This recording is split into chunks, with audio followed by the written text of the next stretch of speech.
Aí sempre vem gente falando assim, mas o livre-arbítrio, eu falo, e o livre-arbítrio da criança de não ser estuprada? Se Deus existe, é todo poderoso e é amor, por que tem crianças sofrendo desse jeito todos os dias? Esse argumento por si só já abala a fé de muita gente, rapaziada. E se você gosta desse tipo de vídeo, já se inscreve no canal e deixe seu like, beleza? Vou dar um exemplo prático, tá? Eu vou até pedir desculpa, tá, Paulo? Mas assim, eu gosto de ser às vezes um pouco radical nos meus exemplos, para as pessoas entenderem.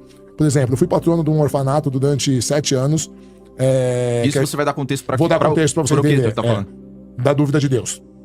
Fui patrono de um orfanato 7 anos e a gente cuidava de crianças sob tutela da justiça, que eram retiradas de lares abusivos, tá? Hoje eu sou componente de uma organização anti-pedofilia, né? E a gente combate pedofilia no Brasil inteiro. Isso é o tipo de coisa que já desmonta qualquer resposta pronta, rapaziada. Porque falar de sofrimento de adulto é uma coisa. Agora, falar de sofrimento de criança aí já complica muito, né? E se Deus vê tudo e não faz nada, fica só olhando, isso aí não é muito amor não, né? E aí você pensa assim, vou pensar no Deus cristão, tá? Porque é o Deus comum pra gente no Brasil. O Brasil é um país cristão. Mas existem outras religiões, sempre vai ter gente falando, mas tem muçulmano, tem candomblé, ok. Mas o Brasil é considerado um país cristão, tá? Segundo a doutrina cristã, Deus é todo bom. Ele é a essência da bondade, do amor. Ele é onisciente e ele é todo poderoso. E se você precisar, ele pode te ajudar. Inclusive diz Malaquias, né? Testai-me, ó, por favor, né? Pedi-me e cumpri se eu não abrirei as comportas do céu e vos abençoarei, diz Malaquias. Então, segundo a doutrina cristã, Deus é todo poderoso, Deus é amor, Deus é onisciente, sabe tudo o que acontece e ele pode te ajudar se você precisar, beleza? E aí eu vejo uma criança sendo estuprada todos os dias, às vezes pelo próprio pai, pelo avô, pelo tio, e eu penso, cadê Deus? Aí sempre vem gente falando assim, mas o livre-arbítrio, eu falo, e o livre-arbítrio da criança de não ser estuprada? Essa pergunta aqui é pesada demais, rapaziada, porque sempre joga tudo no livre-arbítrio. Mas a criança escolher o que exatamente? Escolheu sofrer? Eu acho que não, né? Ou o livre-arbítrio é somente do agressor? Isso aí pega, né, rapaziada? Entende? São coisas que me levaram a questionar a existência de Deus. E são coisas que eu não achei resposta. Entende? E aí eu prefiro pensar assim, cara, ou Deus tá assistindo e não faz nada, ou então ele não existe. Eu prefiro pensar que ele não existe. O que ele falou aqui é o que muita gente pensa, mas tem medo de falar. Ou Deus tá vendo tudo acontecer e fica parado, ou simplesmente ele não existe. E para ser bem sincero, rapaziada, é aqui que muita gente começa a enfraquecer na fé e virar ateu. E não é nem por ódio de Deus, não. É pelo fato de não conseguir aceitar isso. Entende? São os mistérios de Deus, porque aí, quando a gente entra na teologia, a gente sempre vai chegar a uma religião em algum ponto que você não entende, que é os mistérios de Deus, entende? Então eu não consigo assimilar isso.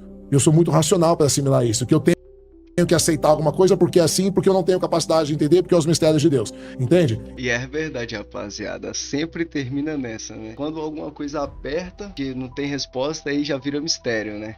Basicamente é assim, a gente é muito burro pra entender, conseguir compreender a Deus, tá ligado? Pode até ser verdade, mas também isso aí vira uma resposta que serve pra qualquer coisa. Tudo que é difícil é mistério.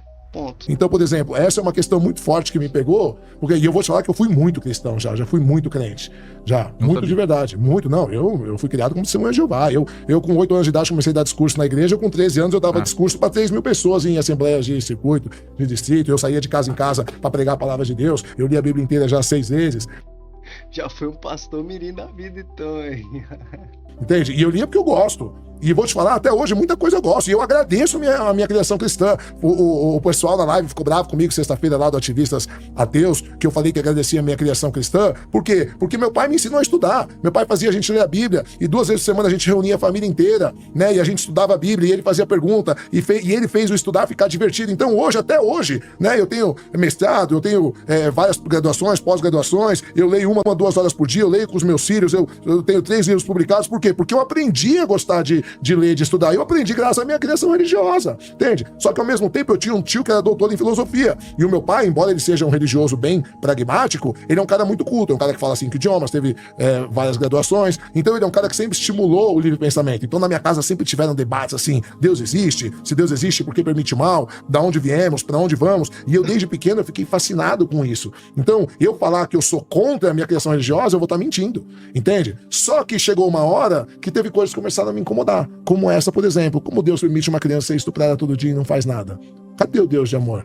Aí fica a pergunta que ninguém quer encarar, rapaziada. Deus poderia impedir, mas ele escolhe não impedir, ou simplesmente Deus não existe? A gente desde pequenininho é doutrinado a não questionar quando o assunto é Deus. Não é à toa que quando a gente vai falar alguma coisa, tipo assim, questionar alguma coisa para muitos cristãos, muita coisa, a pessoa fica até com raiva da gente, entendeu? Porque a gente é doutrinado a nem questionar. Tudo é certo, tem um propósito e tudo é da vontade de Deus. E logo, se for uma coisa ruim, Deus sabe do futuro, tudo que vai acontecer. Então isso entra em várias outras contradições, tem muitos outros vídeos aí que eu já reagi.